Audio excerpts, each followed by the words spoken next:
You guys, what is good? Welcome back on the Uncle Sharma channel. Inter 2, Bologna 2. Another one of those games. And here we are to do a late reaction to it once again.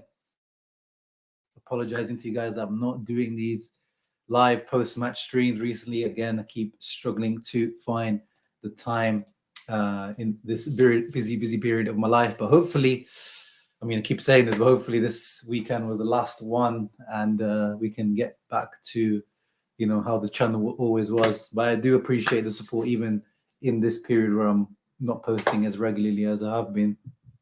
Really do appreciate, especially channel members. But anyway, let's talk about it. I didn't even get to react to the Inter Benfica game, which was a great game. Only 1-0, but the performance by Inter were great. Zoma kept Inter into the game, and Thuram scoring his first Champions League goal for Inter, fantastic. And then you think we go into Bologna at home, 3 p.m., 2 p.m. kickoff time. Should be able to get that done, right? But no. Bologna, I know a lot of people hate Sassuolo, but when I see Bologna on the other team, that's the team that I'm starting to be really calling our bogey team, even though the last season we beat them was a 6-1 at home.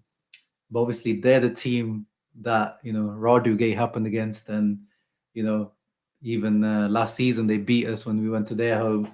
So Bologna is definitely a team that I don't take lightly, and I wasn't very confident going into the game. And if I did a match preview, I probably would have predicted a sneaky win, but a draw, I wasn't surprised. But the reaction of seeing online has surprised me a little bit, because I'm not watching these games live, I'm not feeling that same anger or disappointment I usually would if I'm watching the game live, swearing at the guys, swearing at someone for missing a chance, or the defenders for being stupid and letting the other team score. And of course, comparison, as they say, the thief of joy, because who are we comparing ourselves against? Who is the team that's ending up in this international break, which we are in now, at the top of Serie A? Our cousins that like to wear red, or actually I'm wearing red as well, aren't I? Need to hide this. Red and black, AC Milan. But objectively, and this is not me trying to put a positive spin on things, this is just me putting forth my opinion as of someone that's not had, I've watched the last few games live. I had to rewatch them afterwards, and this is where we are right now, guys. So first, as I say, comparison is the thief of joy, but also can be a good thing. Comparing ourselves versus ourselves. And here, Soccer Stats have a beautiful table that I like to use. If you guys follow the channel along the years, I've always used this comparison point just to see where we are at each stage of the season. So now, 8 games played in the season. Where are we in the season compared to previous years? 21 goals scored at the GF column, 21, which is the highest we've scored since Inzaghi's first season, where we scored 23. But most importantly, look at the defensive numbers. Only 5 goals conceded. Way better than we started last year, where we conceded 13. Way better than even Inzaghi's first season, and way better even Conte's title-winning season, where we conceded 13 at the beginning of the season. So balance-wise, we're looking good. We're scoring lots of goals, the most goals that we scored apart from one season, and we conceded the least amount of goals that we've conceded since the 2017-18 season, which was Spalletti's first season. And point-wise, we're +7 from last year, which is gigantic. +2 from Inzaghi's first season, and +4 compared to the title-winning season. So, guys, if you take out Milan at the top, of course, objectively speaking, be real with yourself. If I told you at the beginning of the season that after 8 games, Inter will have 19 points, would you not have taken that? I would have snapped your hand off. And if you told me 21 goals scored, 5 goals conceded, only 1 game lost, I would have taken that. But unfortunately, football isn't played against ourselves. We can't compare ourselves against ourselves. That's just a metric to see where we are compared to the team last year, which shows that we're definitely That's all it means, that we started the season much better than we have last few years.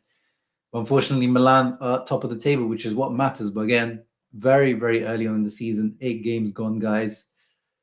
It's not the end of the world yet. And again, even if you compare it to the rest of the league, even though we're top scorers and the best defense in the league, we're not top of the league. And the team that we smashed 5-1 in the derby is top of the league, which again, that adds to the anger and disappointment. And the fact that, of course, it's the team that they cannot win the Scudetto. That it just cannot happen. That is imperative, 100%. They cannot get that second star before Inter. That is just, I cannot even imagine the amount of pain that would cause me and, of course, to you guys all around the world, because already that one Scudetto that Milan won a couple of seasons ago in our faces when we bottled it already hurts. But, I forgave Inzaghi. I kind of forgave the players for that. And then, of course, last season was not good at all in the league, but that Champions League run, of course, made up for it. So all in all, I'm willing to forgive and forget. But this season has to be, especially the way that we started the season and the way that we've shown that still the squad is one of the, if not the strongest in the league. Of course, maybe up front we need a little bit more, especially after Arnautovic's injury. But regardless, this is a strong, strong team that needs to win the Scudetto. If Milan win the Scudetto again, if Pioli wins again, Scudetto again, my goodness, I might have to disappear off social media, especially Twitter, man. I wouldn't be able to handle it.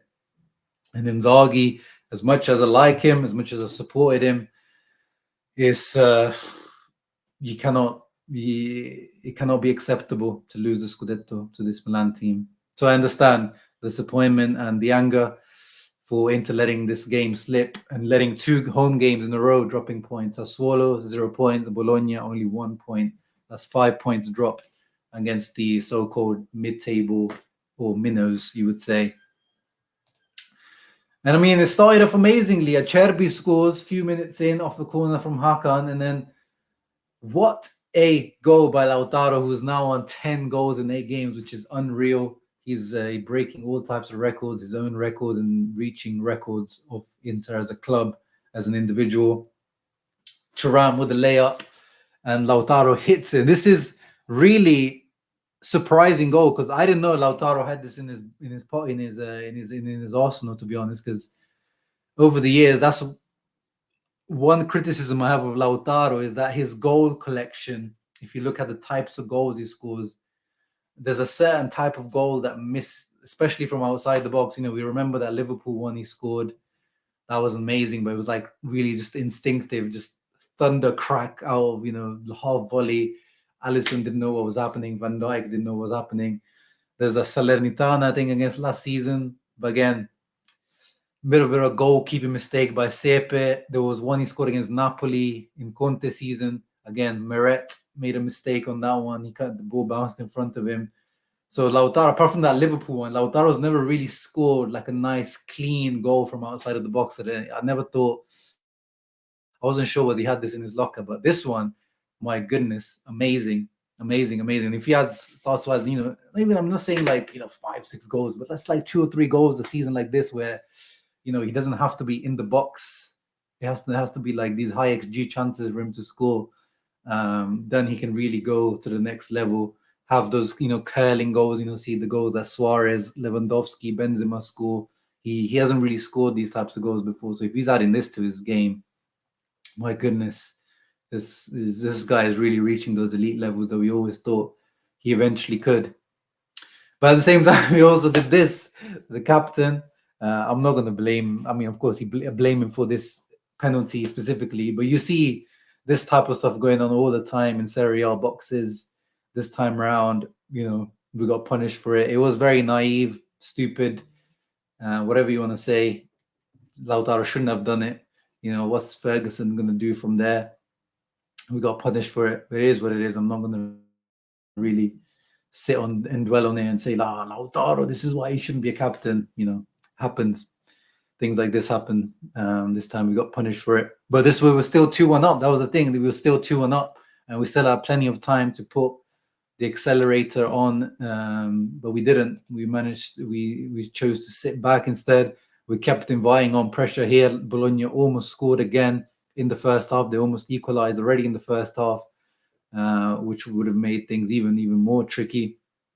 But maybe actually would have got more of a reaction out of us if they actually scored here and equalized. And then eventually, early on in the second half, they did. One of those stupid goals that sometimes we can see. Look at that 3v1 here on Xerxes, as if this is guy like peak Ronaldinho or something that we need to mark. And you got Orsolini, and the other guy is the Andoye, completely free on the other sides. And in the end, no one ends up marking anyone. The shot as well. I mean, Zoma, I don't know if to blame him or to blame Pavard for not closing him down, because the shot from Xerxes was a little P-roll. It was going about 5 miles an hour, if that, rolls into the back of the net. I know that if Vandanovic was in goal, we would have moaned about that. I don't know if Zoma's view was blocked by the defenders and he couldn't see the goal or the shot, but not a good goal all around. This was one of those goals that we are seeing, especially last season. Inzaghi's team conceded a lot, being kind of surprised at the back, too many players up. And as Inzaghi said, I'm glad, he had more stern words in the post-match interviews, because usually Inzaghi's a little bit, I mean, it's not nothing really crazy, but he's usually, very relaxed or not really tries to blame players. But in this case, he kind of said, these are mistakes we cannot make, and I'm angry about today's game. I don't accept this draw. I mean, by Inzaghi standards, we've got to know him quite well now. We're into his third season. I haven't really seen Inzaghi say something like this. I am angry. We are all angry. The players were very angry. This is the second time we took the lead and ended up giving it away. We didn't pay enough attention. A lot of this is the stuff that we've been repeating from last season, and you'd hope that things would be addressed. And sometimes it feels like they're not. Sometimes it feels like it's just deja vu. But yeah, going into the break with 19 points, I said I'm happy with that. It's just, of course, seeing Milan on top is what hurts us. But the season is long. We've got 30 games left, guys. The hope is just not, speaking of deja vu, the hope is just not that this Milan Pioli team is once again creating the scenario for what they did a couple of seasons ago, when they even objectively, you would look at Milan, you would look at Inter, and you say, even as a non-Inter fan, you would look at the two teams and you'd know, Inter is a stronger team. Inter played better football.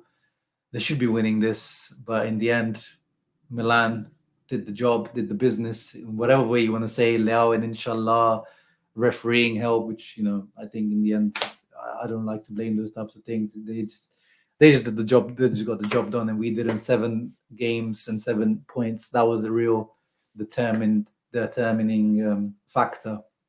So hopefully we do not go through a period of like that where we drop so many points, and hopefully we don't keep committing the same mistakes. That's just the hope. What are you guys thinking, man? I know it's been a few days now. We've got to digest it. We've got to think about it. Do you trust this Inter team? Can this Inter team deliver the second start? That's what I want to know down in the comments below today. Can this Inter team deliver the second start? Do you trust Inzaghi? Do you trust these players? Or do you think Milan is going to have that weird fluky season again? Or is it going to be Juventus? Let's not forget, Juventus are still there, hanging around with their weird Allegri ball still somehow in touching distance. But yeah, I hope you guys enjoyed that video. Leave a thumbs up, subscribe to the channel. Always. Forza Inter.